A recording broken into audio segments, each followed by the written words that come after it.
하나님께서 오늘 예배 가운데 주시는 은총의 말씀은 신약성경 요한복음 11장 40절로부터 53절의 말씀입니다.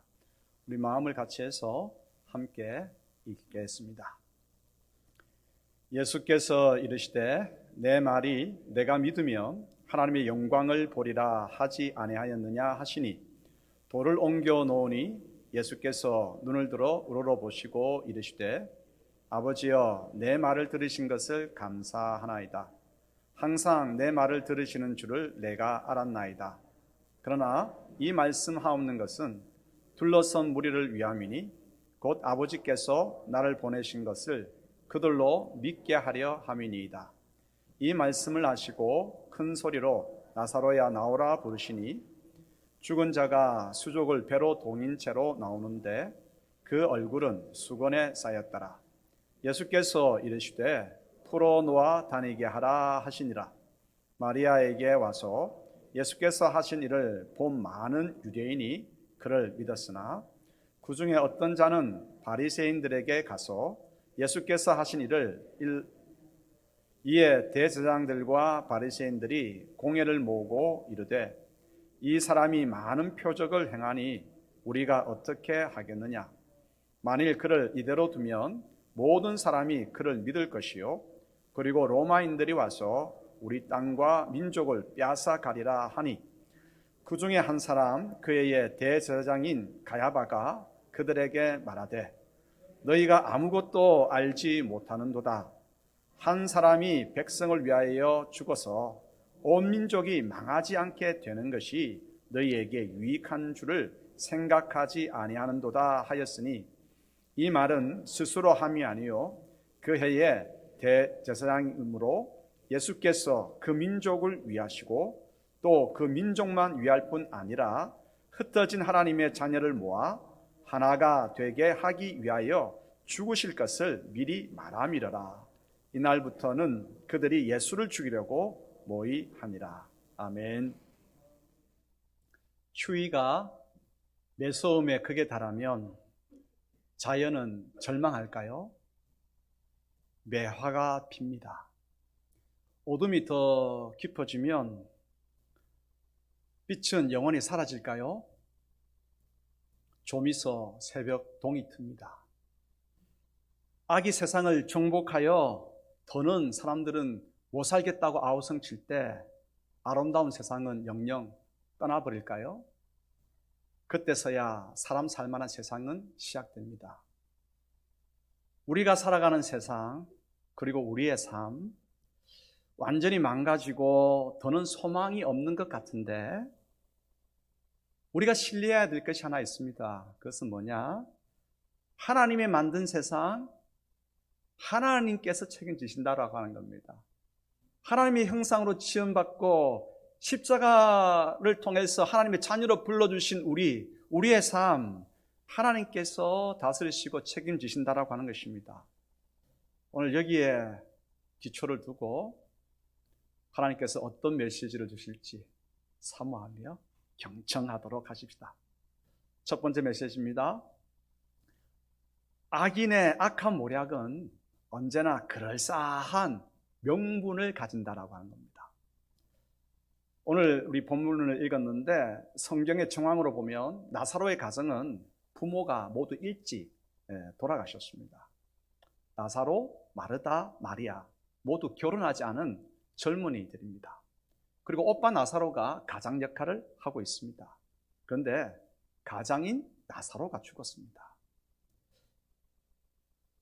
가장 나사로가 죽었기 때문에 남은 마르다와 마리아 그 마음이 상심이 얼마나 컸겠습니까? 이 가정과 평소 친분이 있었던 예수님께서 나사로의 무덤에 오셨습니다. 그리고 말씀하십니다. 외치십니다. 나사로야 나오너라.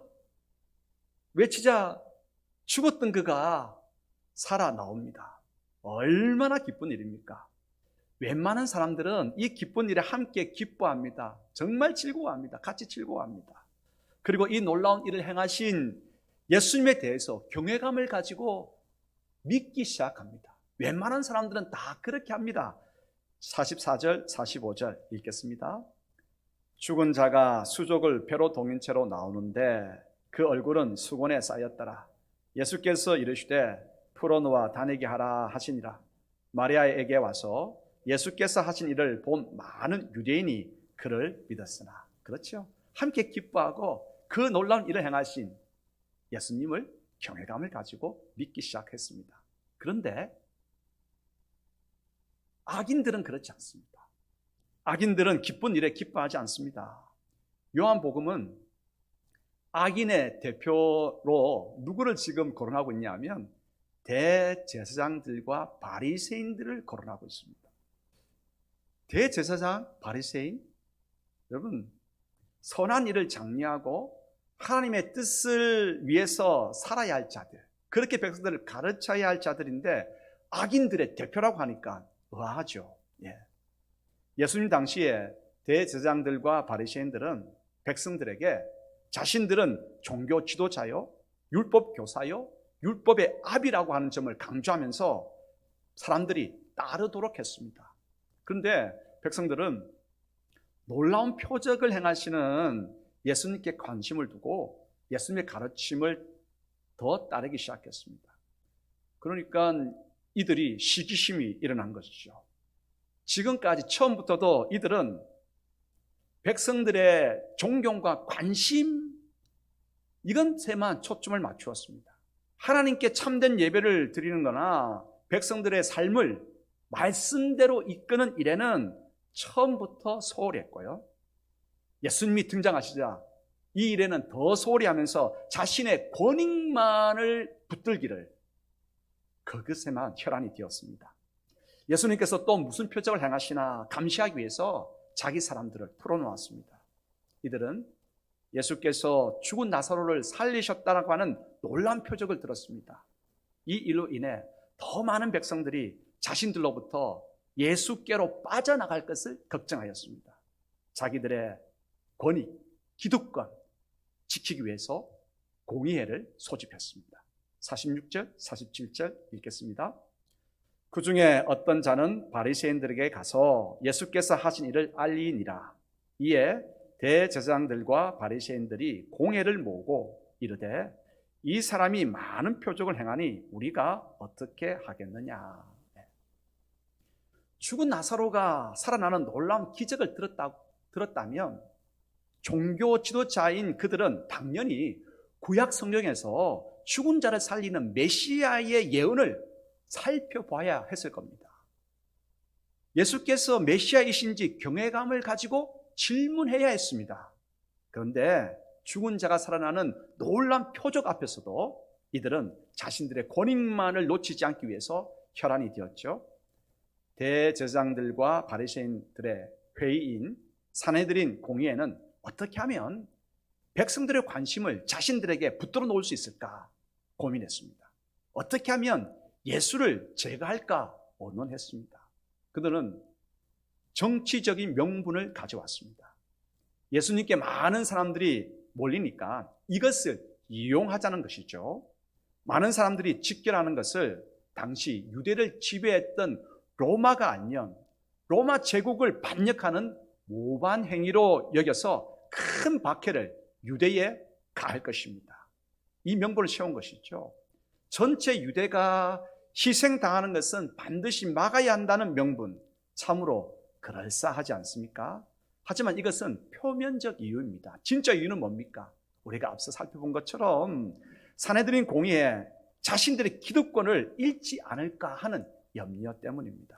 그래서 대제사장 가야바는 유대 백성 전체가 로마에게 박해받는 일은 반드시 막아야 한다라고 하는 명분으로 한 사람, 예수를 죽이고자 하는 악한 모략을 내었습니다. 49절, 50절 읽겠습니다. 그 중에 한 사람, 그 해의 대제사장인 가야바가 그들에게 말하되 너희가 아무것도 알지 못하는도다. 한 사람이 백성을 위하여 죽어서 온 민족이 망하지 않게 되는 것이 너희에게 유익한 줄을 생각하지 아니하는도다 하였으니. 악인들은요, 자신들의 권위과 기득권을 유지하고 붙들기 위해서 모략을 냅니다. 모략은 항상 부정적인 쪽에 쓰입니다. 중상모략. 그 악한 모략은 언제나 너무나 그럴싸한 명분을 가집니다. 여러분, 임진왜란 때 일본이 조선을 손도 안 대고 삼키려고 명분을 하나 내세웠습니다. 뭡니까? 정명가도. 우리가 명나라를 칠 것이니까 조선은 길을 터시오 라고 하는 것이죠. 아주 명분이 그럴싸합니다. 하지만 악인들은 항상 너무나도 그럴싸한 명분을 내세웁니다. 성경에 보면 마귀도 광야에서 예수님을 시험할 때 어떤 명분을 내었습니까? 자신의 이야기를 한 것이 아닙니다. 구약 성경의 이야기를 가지고 와가지고 그걸 명분 삼아 예수님을 시험하지 않습니까? 잊지 마십시다. 악인의 모략은 언제나 그럴싸한 명분을 가지고 있다고 하는 이 사실 잊지 말고, 오늘 이 시대에 살아가는 하나님의 백성들은, 하나님의 교회는 악인은 언제나 그럴싸한 명분을 가지고 우리를 공격하고 우리의 판단을 흐리게 놓는다고 하는 것을 잊지 말고 말씀을 통해서 분명하게 진리를 판단할 수 있는 우리 모두가 되기를 소원합니다. 이제 두 번째 메시지입니다. 때때로 악인의 악한 모략이 20%도 아니고 그대로 이루어지는 경우가 있다라고 하는 것입니다. 악인의 악한 모략이 그대로 이루어지는 경우가 있다 말씀하십니다. 하나님께서는 이 악한 모략이 그대로 이루어지도록 놓아두고 계십니다. 왜 그렇게 할까요? 우리가 아는 것처럼 대제사장 가야바의 악한 모략대로 한 사람 예수님은 십자가에 처형되고 전체 유대는 구원받게 되었습니다. 왜 하나님은 선하신 분이신데도 악인들의 악한 모략이 그대로 이루어지도록 용인하시는 걸까요? 여러분, 왜 그렇다고 생각하십니까? 능력이 없었어요? 그건 아닌 것 같아요. 이유가 뭘까요? 모르겠습니다. 악인의 모략이 그대로 이루어지게 한 분명한 사건이 하나 있습니다. 새천년 들어서 이슬람 국제 테러 단체인 알카에다, 이 알카에다의 그 지도자였던 빈 라덴은 악한 모략을 세웁니다. 4개의 민양 역계기를 납치하여서 미국의 상징적 건물들을 붕괴시킨다라고 하는 그런 모략을 세웠습니다. 그 모략대로 2001년 9월 11일 화요일 아침, 미국 북동부에서 캘리포니아로 향하던 민양 역계기 4기가 연쇄적으로 납치당했습니다. 아메리카 항공, 첫 번째 납치당한 것이 아메리카 항공 11편이었습니다. 이 비행기는 오전 8시 46분에 뉴욕에 있는 세계무역센터 북쪽 빌딩과 충돌했습니다. 17분 뒤에 유나이티드 항공 175편이 납치되어서 남쪽에 있는 세계무역센터의 남쪽 빌딩과 충돌했습니다. 불타오르기 시작했고, 1시간이 좀 지나고 나니까 110층짜리 2개의 쌍둥이 빌딩이 와르르 무너져 내리고 말았습니다. 세 번째로 납치된 항공기가 아메리카 항공 77편입니다. 이 여객기는 미국 국방부 펜타곤의 건물과 충돌했습니다. 네 번째 항공기가 납치됐습니다. 유나이티드 항공 93편입니다. 워싱턴 백악관을 향했고 미국 국회 의사당을 향했습니다. 그런데 참 이것이 어쩐 이유인지 모르지만 기내 방송이 지금 여객기가 연속적으로 피납당하고 있다라고 하는 기내 방송이 뉴스가 들린 거예요. 승객들이 이 사실을 딱 느끼고 지금 조종석을 장악하고 있는 납치범들과 어떻게든 비행기를 다시 한번 조종석을 빼앗고자 승강기를 하다가 들판에 네 번째 여객기는 추락을 했습니다. 9.11 테러로 인해서 확인된 숫자만 2,996명이 목숨을 잃었습니다. 확인되지 않은 사람들도 많습니다. 대략 3,000명 이상의 생명이 목숨을 잃었을 것으로 추정이 됩니다. 이처럼 때때로 악인들의 악한 모략은 그대로 이루어집니다. 이러한 사건을 대하면서 우리는 하나님께 항변하고 싶습니다. 아니 하나님, 그때 어디 계셨습니까? 그때 뭐 하셨습니까? 왜 막아주시지 않으셨습니까?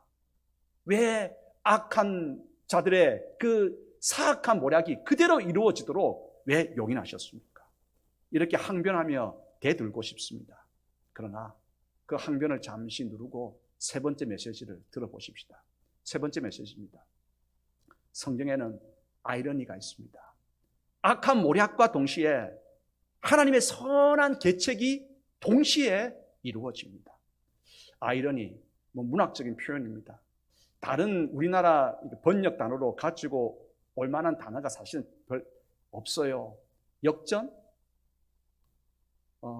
역전? 이렇게 표현해도, 아니면 복선? 이렇게 표현해도, 뭐라고 표현해야 할까? 그래서 그냥 아이러니 그대로 쓰겠습니다. 이 아이러니라고 하는 말이 무슨 말일까?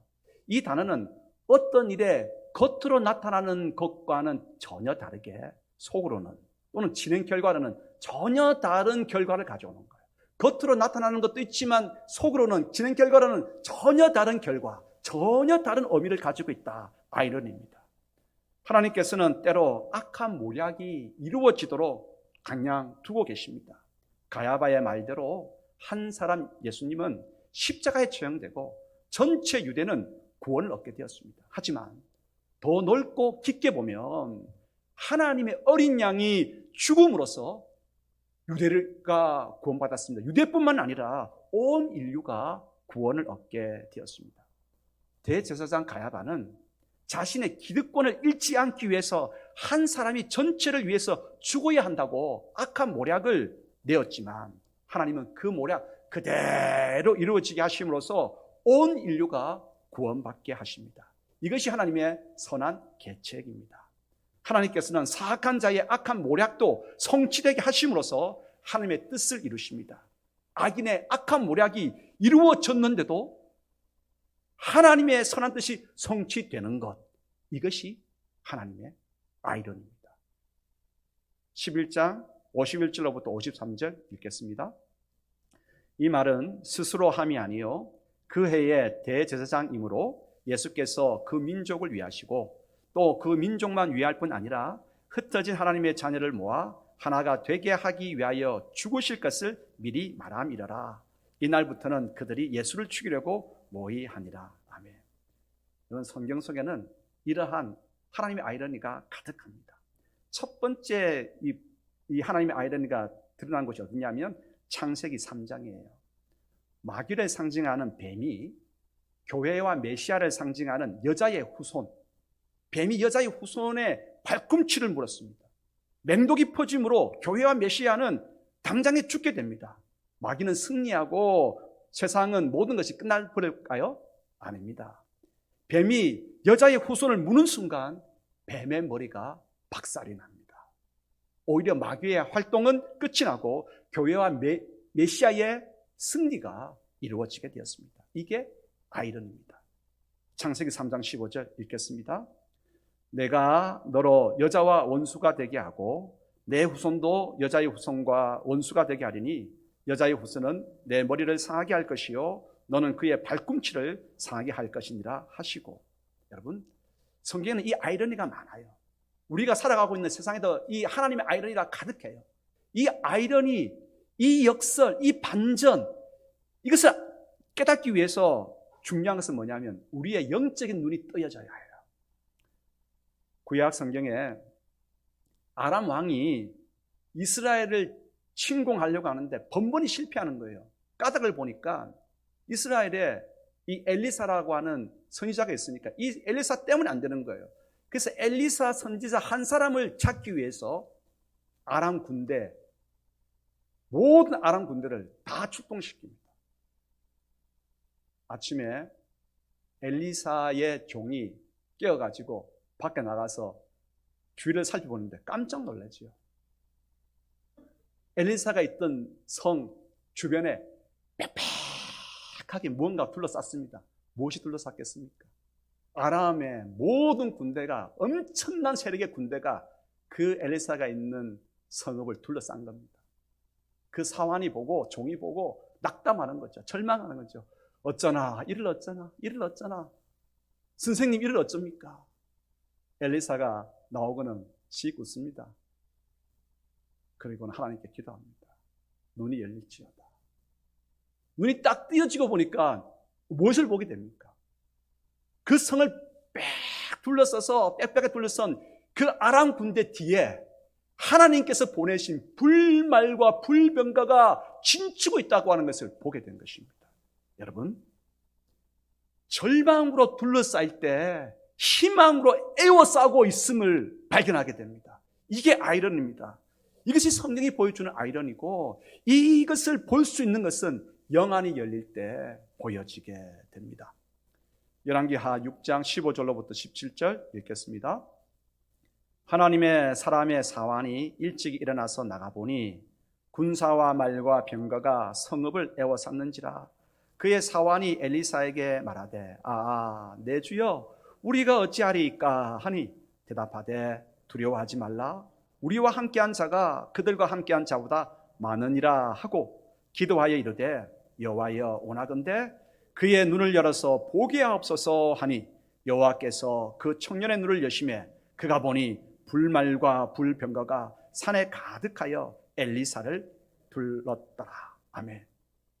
다시 9.11 테러 이야기로 돌아와 보십시다. 무고한 생명 3,000명 이상이 악한 테러로 숨졌습니다. 사람들은 비탄과 절망에 빠졌습니다. 분노와 응징의 격분에 끌어올랐습니다. 하지만 이것으로 끝났을까요? 아닙니다. 사람들은 용서하기 시작했습니다. 용서 가운데서도 더 이상 테러는 이 땅에서는 있어서는 안 된다는 생각에 모든 나라 사람들이 동의하기 시작했습니다. 테러가 승리한 것 같았는데 오히려 테러는 발붙일 곳이 없었습니다. 비탄과 절망 가운데서 다시 희망의 건물을 세우기 시작했습니다. 미국 사람들은 재물을 우상으로 삼은 자기 자신들을 돌아보면서 회개하기 시작했습니다. 회개 운동이 벌어졌습니다. 안타깝긴 하지만 잠시 동안이라도 미국 사람들은 교회로 하나님께로 돌아오기 시작했습니다. 하나님을 떠나버린 자, 교회를 떠나버린 그 사람들이 하나님께로 돌아와서 회개하고 예배하기 시작했습니다. 그리고 영원히 죽지 않을 것 같이 나대었던 자신들, 그 교만을 회개하면서 고개를 숙이고 깊이 묵상하기 시작했습니다. 빈 라덴이 자신의 모략이 성취되었을 때에 아침 식사를 하고 있었습니다. 식사를 하면서 유수에 깃드니까 자신의 모략이 이루어지는 그것을 보는 순간 너무나 기뻐가 일어나서 환호를 냈습니다. 브라보! 해냈다! 승리했다! 그렇습니다. 승리했습니다. 모략은 그대로 이루어졌습니다.